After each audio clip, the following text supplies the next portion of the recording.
Praise the lord. Praise the lord. प्रभूच्या नावाला मी धन्यवाद देतो प्रियांनो, की देव बाप्पाने ही सुंदरशी वेळ दिलेली आहे. प्रियांनो, या अंतिम समयाविषयी प्रभूच्या मनामध्ये बऱ्याचशा गोष्टी आहेत आणि प्रभू आपल्या पद्धतीने अंतिम समयामध्ये काय होईल किंवा काय करण्याची प्रभू योजना करतो किंवा प्रभूच्या मनामध्ये काय प्रभूने निश्चय केला ते वेळोवेळी पवित्र आत्म्यातून निरनिराळ्या ठिकाणी प्रभू माझ्याद्वारे सांगत आहे. प्रियांनो, देव बाप्पाला अंतिम समयामध्ये सुद्धा आपल्या विश्वासणाऱ्यांची काळजी लागलेली आहे. प्रियांनो, आम्ही जेवढी काळजी करत नाही एवढी काळजी आमचा प्रभू आमच्याविषयी करतो. त्याच्या मनामध्ये आमच्याविषयी नेहमी काळजी आणि चिंता आहे. तो चिंतेने आमच्यासाठी भरलेला आहे. असं जर म्हणलं तर काही वाईट वाक्य होणार नाही. त्याच्या मनामध्ये, त्याच्या हृदयामध्ये, त्याच्या आत्म्यामध्ये फक्त आमची चिंता घेऊन प्रभू चाललेला आहे. का चाललेला आहे? कारण गरजणारा सिंहासारखा सैतान हा कोणाला गिळावे याचा शोध पृथ्वीभर करत आहे. आणि गिळायला ज्या पण ठिकाणी सैतानाला मिळतं तिथं सैतान कधीच कोणती मिस्टेक, चूक करत नाही. आणि विशेष करून सेवकांवर हल्ले करणं, सेवकांना प्रॉब्लेममध्ये आणणं, सेवकांच्या डोक्यामध्ये विचाराचं थैमान मांडणं, सेवकाला सेवेपासून वंचित करणं, सेवकाच्या मनामध्ये भीती आणणं आणि सेवक देवाच्या सान्निध्यापासून कसा अलिप्त होईल या गोष्टीकडं सैतानाचं या समयामध्ये लक्ष जास्त लागले सेवकांच्या बाबतीत. आणि प्रियांनो, जेव्हा सैतानाच्या मनामध्ये अशा प्रकारचे वाईट योजनेचे विचार आहेत तेव्हा आमचा प्रभू आमच्याविषयी शांत बसेल का? प्रभू म्हणन का जाऊ दे, सैतानाच्या मनात काही येतं येऊ परतं, मी माझ्या पद्धतीने करत राहतो म्हणन का प्रभू असं आमच्याविषयी? प्रियांनो, रात्रंदिवस आमच्या प्रभूला आमचा ध्यास लागलाय, आमची काळजी चिंता लागली. जर एखादा विश्वासणारा जर देवाच्या मंदिरात जात नाही तर देवाच्या आत्म्याला फार दुःख आणि वाईट वाटतं की अरे माझा विश्वासणारा माझी भेट घ्यायला माझ्या पवित्र मंदिरात का येऊ नाही शकला? कोणती अशी प्रॉब्लेम माझ्या विश्वासणाऱ्यावर आली की त्याला माझ्या पवित्र मंदिरात येण्यापेक्षा त्या गोष्टीकडं लक्ष लावणं, ते करणं जास्त प्रिय वाटलं. आणि प्रियांनो, आजच्या समयात तसंच चाललंय. बहुतांशी ठिकाणी, अनेक ठिकाणी विश्वासणारे देवाच्या सानिध्यात जायला काही पण कारण दाखवतात. अरे क्षुल्लक कारण जर तुमच्या समोर रविवारचं आलं तर तुम्ही एवढं मोठ्या देवाच्या दर्शनाला जाणं अमान्य करता त्या क्षुल्लक कारणासाठी. ते क्षुल्लक कारण तुम्हाला जास्त महत्त्वाचं वाटतं देवाला भेटण्यापेक्षा. प्रियांनो, असं चाललंय, असं होऊ राहिलंय. पण हे थांबवलं जावं. या गोष्टीतून विश्वासणाऱ्यांना कसं तरी बाहेर काढावं म्हणून देवबाप आजही आपल्या सेवकांच्याद्वारे आपल्या विश्वासणाऱ्यांशी बोलतोय. होतं का माहिती आणखी तुम्हाला मी येणार आहे? नव्हतं ना माहिती? एक दिवशी असाच प्रभू येणार आहे.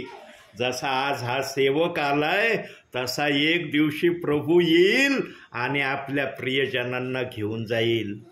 प्रियांनो, देवाच्या सानिध्यात बसणं आणि देवाचं वचन ऐकणं याच्यासारखा आशीर्वादाचा समय कोणताच नाही.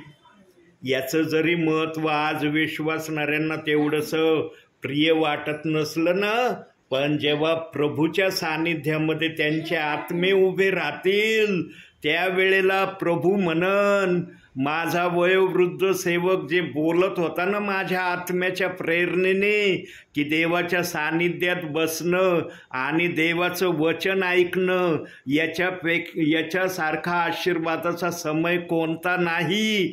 माझा दास नव्हता बोलत, माझा आत्मा त्या दासाच्या मुखातून बोलत होता. प्रियांनो, मला बहुतांश ठिकाणी असा अनुभव येतोय आणि प्रत्यास येऊ राहिलंय की अंतिम समयात विश्वासणारे तेवढं वचनाला ऐकायला उत्स्फूर्तता दाखवित नाही जितकी दाखवण्याची उत्स्फूर्तता त्यांना पूर्वी होती. आणि मग धरा बायबल, एक वचन काढूया आपण. मत्तई शुभवर्तमान 24वा अध्याय 12वं वचन. मत्तई शुभवर्तमान 24वा अध्याय 12वं वचन. आणि अधर्म वाढल्यामुळे पुष्कळांची प्रीती थंडावेल. अधर्म वाढल्यामुळं, आता अधर्म म्हणलं म्हणजे माणसाच्या मनामध्ये काय येतो? अरे वाईट गोष्टी, वाईट कृत्य जे माणसांना पसंत नाही, देवाला पसंत नाही, अशा गोष्टींना धर्म नाही म्हणत प्रभू. प्रभू हा धर्म कोणत्या गोष्टीला विशेष करून म्हणतो या अंतिम समयात? जरा वचनातून बघू आपण. उपदेशकाचं पुस्तक 2रा अध्याय, इकडं हां, नीतिसूत्राच्या नंतर लगेच उपदेशक. नीतिसूत्रे संपलं की उपदेशक. स्तोत्रसंहिता, नीतिसूत्रे, उपदेशक. तिकडं नाही, पुढे या. हां, उपदेशक आलं ना. 2रा अध्याय 26वं एकच वचन वाचा. जो देवाच्या दृष्टीने चांगला त्यास तो बुद्धी, ज्ञान व सुखी देतो. धन मिळवून साठविण्याचे कष्ट देव पाप्यावर लादतो, अशासाठी की देवाच्या दृष्टीने जो चांगला त्यास ते द्यावे, हा व्यर्थ व वायफळ उद्योग. बघा, आज या गोष्टीला देव बाप्पाने कोणाचं नाव तिथं दाखल केलंय, कोणाच्या नावावर हे वायफळ आणि व्यर्थ हा शब्द वापरलाय प्रभूंनी. परंतु आज या वायफळ आणि व्यर्थ गोष्टीच्या माग आमचे ख्रिस्ती मानवणारे काही प्रियजन लागलेत. आज वाईट वाटतं प्रियांनो. पैसा मिळवा, पैसा मिळवणं गरजेचं आहे, त्याच्याशिवाय पर्याय नाही जगण्यासाठी. परंतु त्या पैशामध्ये इतकं रमणीय होऊ नका की देवाच्या सानिध्यापासून तुम्हाला दूर जाता येईल. प्रियांनो, देवाने एका उद्देशाने मनुष्याला जे घडवलं होतं ना, तो उद्देश या अंतिम समयात तरी विश्वासणाऱ्यांनी थोडा तरी पूर्ण करावा या अपेक्षेने सेवकांना आजही प्रभू पाठवतोय. कशाला येतात सेवक? का येतात सेवक? आणि सेवक आल्यावर तुम्ही प्रार्थनेला बसता का बसता? तुम्ही काम नाही म्हणू शकत? नाही, आमच्याजवळ वेळ नाही, आम्हाला प्रार्थना नाही करायची, आम्हाला वचनही ऐकायचं नाही, आम्हाला काहीच नाही करायचं देवाचं. का नाही बोलत तुम्ही असं वाक्य? कारण देवाचा जो आत्मा तुमच्या आत्म्यामध्ये आहे तो आत्मा कधीच अशी अनुमती तुम्हाला देणार नाही की देवाच्या शब्दाचा तुम्ही इन्कार करा, देवाच्या विरोधात तुम्ही अपशब्द काढा. अशी प्रेरणा कधीच पवित्र आत्मा विश्वासणाऱ्यांना देत नाही. म्हणून एक शब्द बायबलमध्ये दिलाय, पहिले करंथीकराचं पत्र 12वा अध्याय. अजून 5 मिनिटं बोलतो आणि मग थांबतो. 3रं वचन बघा. यास तो मी तुम्हास कळवितो की देवाच्या आत्म्याच्या योगे बोलणारा कोणीही ईश्वर शापित आहे असे म्हणत नाही, आणि पवित्र आत्म्याच्या योगे बोलल्या वाचून कोणालाही येशू हा प्रभू आहे असे म्हणता येत नाही. बघितलं? का तुम्ही सेवक आल्यावर अशा प्रकारचे शब्द सेवकाला बोलत नाही? कारण हा आत्मा तुम्हाला ते बोलण्याची अनुमती देत नाही. आणि जो कुणी अशा प्रकारे बोलेल त्याच्यामध्ये देवच नाही, त्याच्यामध्ये देवाचा आत्माच नाही. तो देवाच्या आत्म्याविरहित जगतोय प्रभूच्या नावाने, असा त्याचा अर्थ होईल. म्हणून प्रियांनो, वेळात वेळ काढून तुम्ही जे देवाच्या सान्निध्यात बसतात ना बहिणींनो, हा व्यर्थ वेळ जाणार नाही तुमच्यासाठी, तुमच्या परिवारासाठी आणि तुमच्यासाठी. शारीरिक आणि आत्मिक दोहीही आशीर्वाद तुम्हाला मिळणार आहेत. असं समजू नका देवाच्या सान्निध्यात बसणं काय नाही होते, ब्रदर आले म्हणून बसावं लागलं ना, तर आम्ही कशाला बसलो असतो तिथं. प्रियांनो, देवाच्या सान्निध्यात बसण्यासारखा दुसरा आशीर्वादाचा समयच कोणता नाही आहे. धन्य ते प्रियजन आहेत ज्यांना ही संधी देवबाप देतो. प्रियांनो, साधारण समजू नका. म्हणून प्रभूला माहीत होतं, पवित्र आत्मा जेव्हा ह्या वचनांना लिहित होता ना, तेव्हा पवित्र आत्म्याला दिसलं होतं की अरे माझ्या सान्निध्यामध्ये माझे विश्वासणारे फार बसणार नाहीत, फार जणांना माझ्या सान्निध्यात बसण्याची इच्छा होणार नाही. म्हणून देवबाप्पांनी मत्त्याच्या अध्यायात सांगितलं, जेथे दोघे किंवा तिघे माझ्या नावाने एक चित्त आहेत त्यांच्यामध्ये मी आहे. प्रभूने हे आश्वासन दिलं ना, तर हे आश्वासन नसतं ना तो कुणी बसलेच नसते. म्हणले असते काय 2 आणि 3 जणांमध्ये बसायचं, जाऊ दे, जिथं 50-60 असले ना मग तिथं देवाची भक्ती होती. 2 आणि 3 काय भक्ती होणार आहे? म्हणून देवाने ते वचन ठेवलंय. काढूया आपण ते वचन. मत्तेकृत शुभवर्तमान 18वा अध्याय 19-20 वचन बघा काय म्हणतंय ते. 18वा अध्याय 19-20. मी तुम्हाला खचित सांगतो, जे काही तुम्ही पृथ्वीवर बंद कराल. नाही 16वा अध्याय काढला तुम्ही. 18वा अध्याय नाही 18वा अध्याय. 18वाचा अध्याय काढला ना. अच्छा, हां, वचन तेच काढलं त्यांनी सांगितलं. 19-20 आहे ना. 19-20. 18वा अध्याय 19-20 वचन. आणखी तुम्हाला सांगतो, पृथ्वीवर तुमच्यातील दोघे कोणा एका गोष्टीविषयी एक चित्त होऊन विनंती करतील, तर ती माझ्या स्वर्गातील पित्याकडून त्यासाठी केली जाईल. कारण जेथे दोघे किंवा तिघे माझ्या नावाने जमले आहेत, तेथे त्याचमध्ये मी आहे. कोण आहे आपल्यामध्ये? प्रभू आहे. प्रभूचा आत्मा आहे आपल्यामध्ये. आपण किती थोडे प्रियजन याला महत्व नाही, पण आपल्यामध्ये कोण आहे याला जास्त महत्व आहे. तो जर नसताना या ठिकाणी तर आपण बसलोच नसतो, कदाचित मी पण आलो नसतो या ठिकाणी. परंतु प्रभू म्हणतो मी स्वतः आलो या ठिकाणी. आणि जिथं प्रभू असतो ना तिथं प्रभू आपलं कार्य करून घेतल्याशिवाय राहत नाही. कारण प्रभू कोणत्याही परिवारात जातो ना, असाच जात नाही वेळ घालवायला, तो आशीर्वाद देण्याच्या हेतूने जातो. प्रभू आलाय ना या ठिकाणी तर तुम्हाला आशीर्वाद देणार आहे प्रियांनो. आणि ते आशीर्वाद असे तुम्हाला देणार आहे की त्याची आठवण सुद्धा देवबाप तुम्हाला करून देईल की माझा सेवक जे बोलत होता ना, मी आशीर्वाद देण्याच्या हेतूने परिवारात येतो, माझा दास 100% खरं बोलत होता. आता एक विचार मी तुम्हाला म्हणलं होतं ना सांगणार आहे मी, आता तो विचार ऐका प्रियांनो.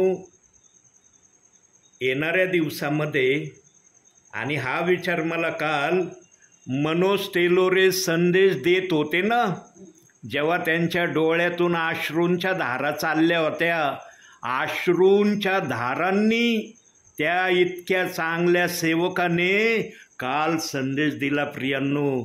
आणि इतका सुंदर आणि इतका ब्रिलियंट संदेश त्या दासांनी दिला. मी मनोज टेलोर यांच्या मीटिंगांना कधीच ॲबसेंट राहण्याची इच्छा ठेवत नाही. इतर दासांविषयी मला नाही एवढं काही बोलता येत, पण मनोज टेलोरे या दासांचं नाव मी ऐकलं ना, किती मी सेवेत असू द्या किंवा घरात असू द्या, माझ्या मनाला हुरहुरता लागते की मी मनोज टेलोरे ब्रदरांच्या मीटिंगला केव्हा जाईल.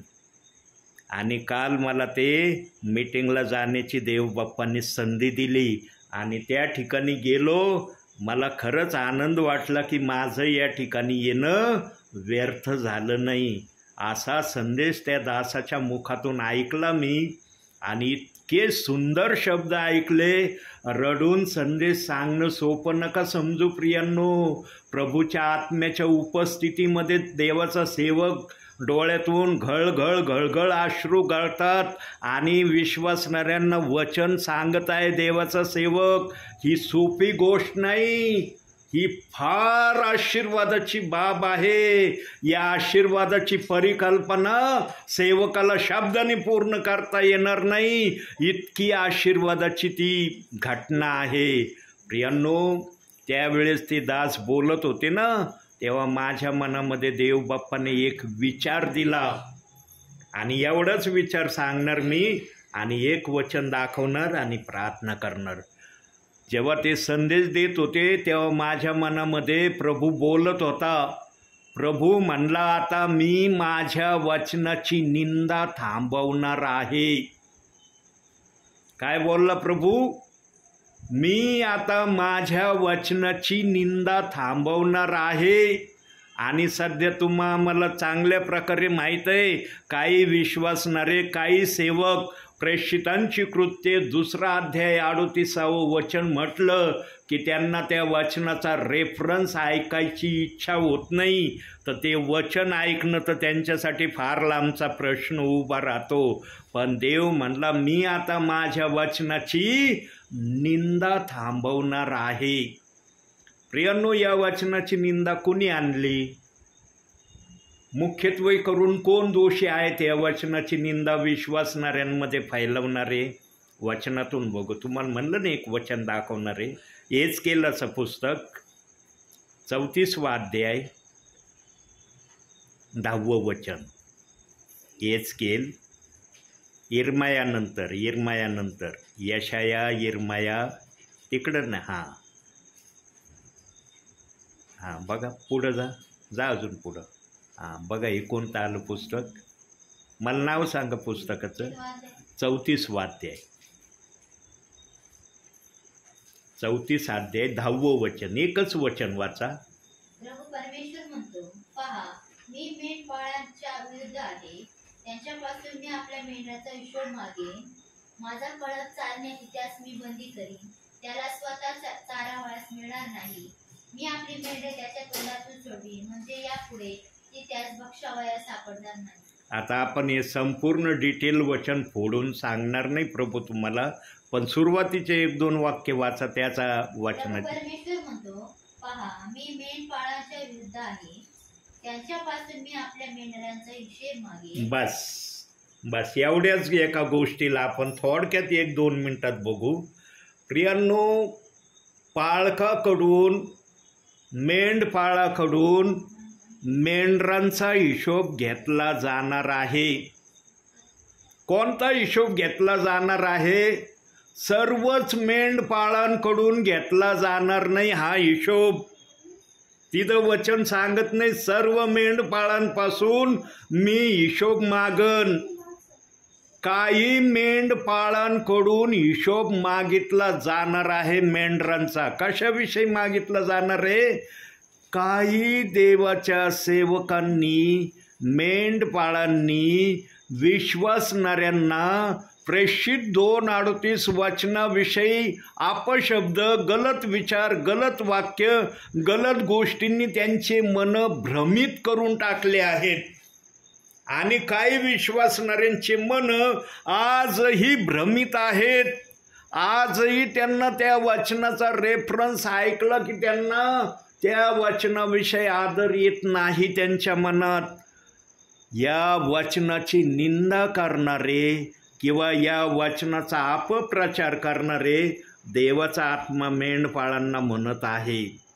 म्हणून प्रभू म्हणतो, तू ज्या मेंढरांना या वचनाविषयी अपशब्द तू बोलला, जे काय ओनली जीजस, खोटे संदेश ते नरकात जाणारे, यांचं वचन ऐकणारे नरकात जाणारे, मुख्यत्वे करून हे वाक्य काही मेंढपाळांनी विश्वासणाऱ्यांच्या मनावर असे बिंबवले आहेत की ते वाक्य विश्वासणाऱ्यांच्या हृदयातून आजही निघत नाही. आजही काही प्रियजन मला सेवेमध्ये बोलले, मला स्वतः बोलले, आणि मी साक्षीदार आहे. प्रभूच्या नावाने जर मी बोलत आहे तर मी खोटं बोलत नाही.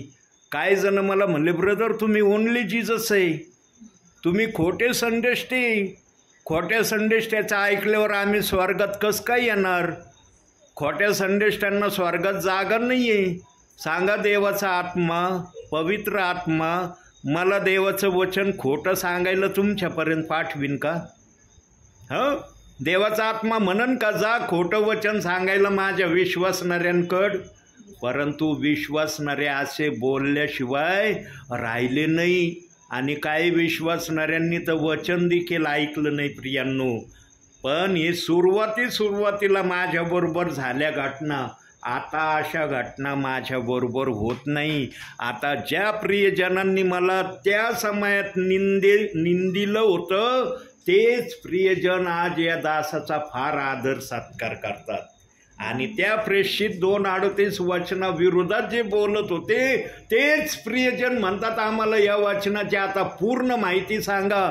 काही प्रियजन तर तुमच्या माहितीसाठी सांगतो, प्रभूचा संदेश मी सांगत आहे प्रियांनो, आणि प्रभूच्या उपस्थितीमध्ये मी हे बोलत आहे. मी माझ्या मनचं नाही सांगू राहिलो. काही प्रियजन तर माझ्या मागं लागलेत, आमचा बाप्तिस्मा तुम्ही केव्हा कराल? पण देवबाप अजून मला दाखवित नाही, सुचवित नाही.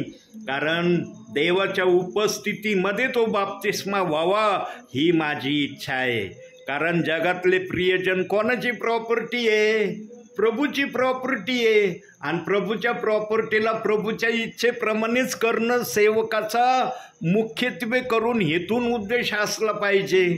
न तर जे प्रियजन मला म्हणतात त्यांना मी लगेच म्हणू शकतो ना, केव्हा घ्यायची तयारी आहे तुमची? मी तर द्यायला तयार आहे, पण तुम्ही कधी घ्यायला तयार आहे असं म्हणू शकत नाही का मी?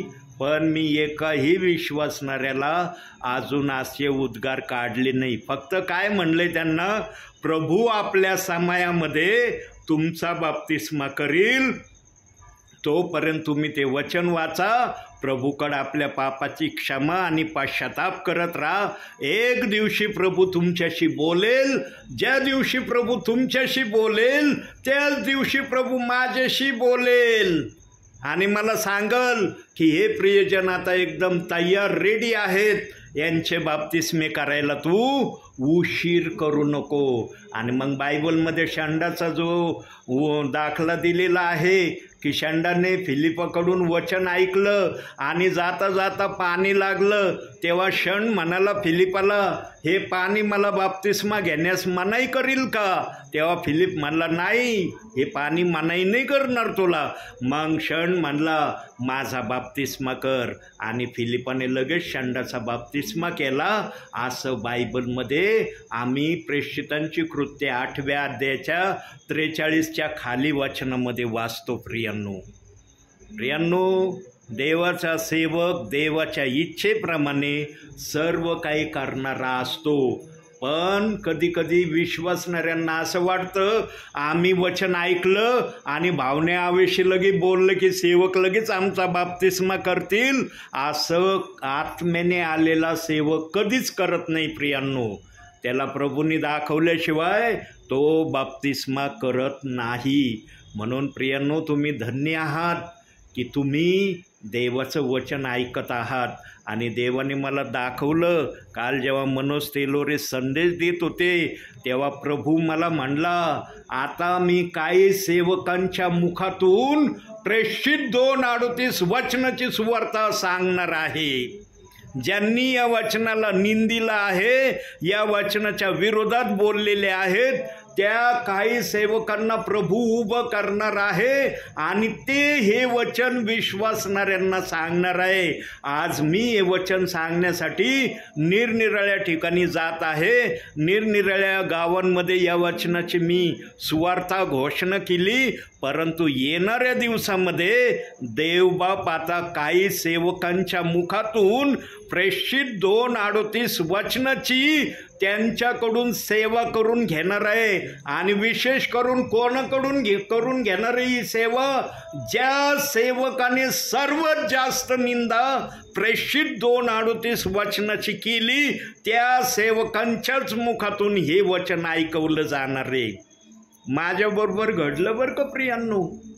जेव्हा मला देवबाप्पाने प्रेषित 2:38 वचनाची सुवार्ता सांगण्यासाठी नियुक्त केलं तेव्हा मी काही विश्वासणाऱ्यांना प्रेषित 2:38 वचनाविषयी इतकं वाईट बोललेलो होतो आणि मीच ते वचन घेऊन त्यांच्या घरी गेलो तेव्हा ते विश्वासणारे म्हणले, ब्रदर तुम्ही आम्हाला या वचनाविषयी काय सांगितलं होतं की हे वचन सांगणाऱ्याला अंगणातच येऊ देऊ नका, तर घरात घेण्याचा प्रश्न फार लांब आहे. पण आज तुम्हीच हे वचन घेऊन आमच्या घरात आलात आणि आम्हाला हे वचन सांगता. मग त्या काळी जे सांगत होते ते काय होतं सांगा एखादा विश्वासणारा. जर मला असं बोललं तर मी काय उत्तर देणार त्यांना? पण देवाच्या आत्म्याने मला शब्द दिला प्रियांनो. जो आत्म्याने जातो ना देवाचा आत्मा त्याला शब्द देतो बोलण्यासाठी. मी काय म्हणलो त्या विश्वासणाऱ्यांना माहिती आहे? म्हणलं त्या समयात जेव्हा मी तुम्हाला या प्रेषित 2:38 वचनाच्या विरोधात बोलत होतो ना तेव्हा मी आज्ञानी होतो. आता आमच्या ताईंच्या मांडीवर जे बाळ आहे ते आज्ञानी का सुज्ञानी आहे? काय म्हणतात त्याला? आज्ञानी म्हणतात का सुज्ञानी म्हणतात? आज्ञानी आहे ना. कळतंय का त्या बाळाला की इथं काय चाललंय काय नाही? पण जेव्हा एक राहू द्या एक समय येणार आहे त्यावेळेला सुज्ञानी होणार आहे ते बाळ. सुज्ञानी झाल्यावर वचन किती ध्यान देऊन ऐकल. ठीक ही अवस्था माझी होती जेव्हा मी विश्वासणाऱ्यांना प्रेषित 2:38 वचनाच्या विरोधात बोलत होतो तेव्हा मी त्यांना जेव्हा फोडून सांगितलं तेव्हा ते म्हणले, ब्रदर आता सांगा हे वचन आम्हाला.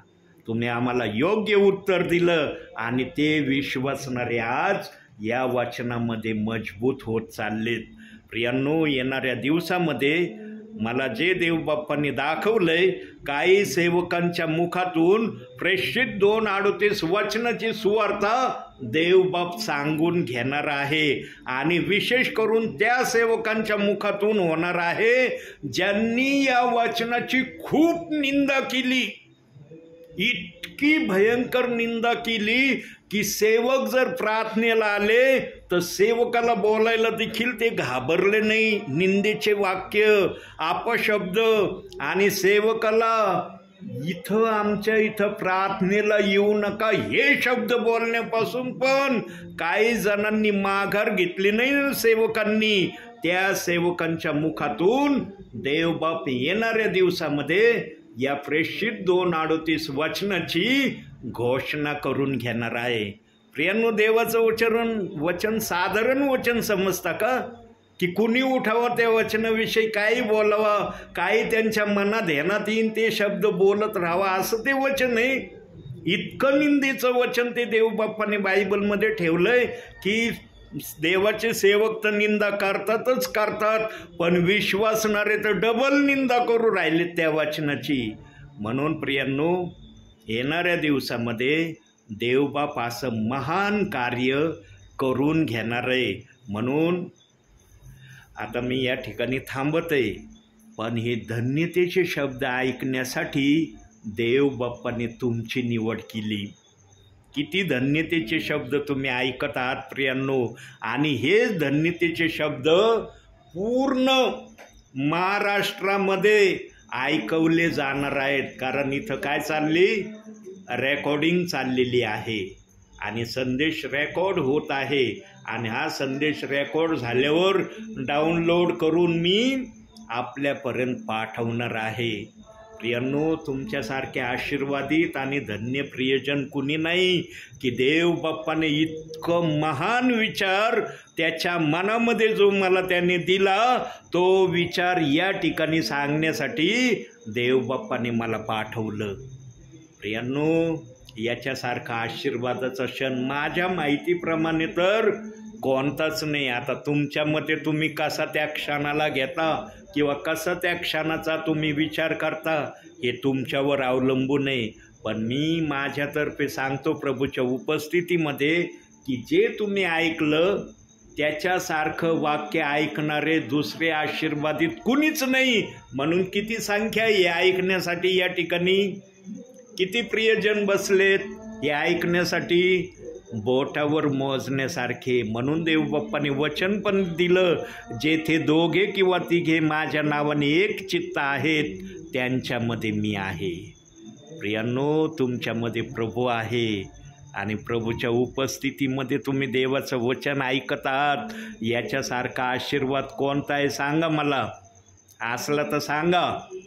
याच्यापेक्षा आशीर्वाद कोणता नाही. म्हणून आजच्या या छोट्याशा वचनातून देवबाप तुम्हाला आणि मला भरपूर आणि भरपूर आशीर्वाद देऊ. आमेन.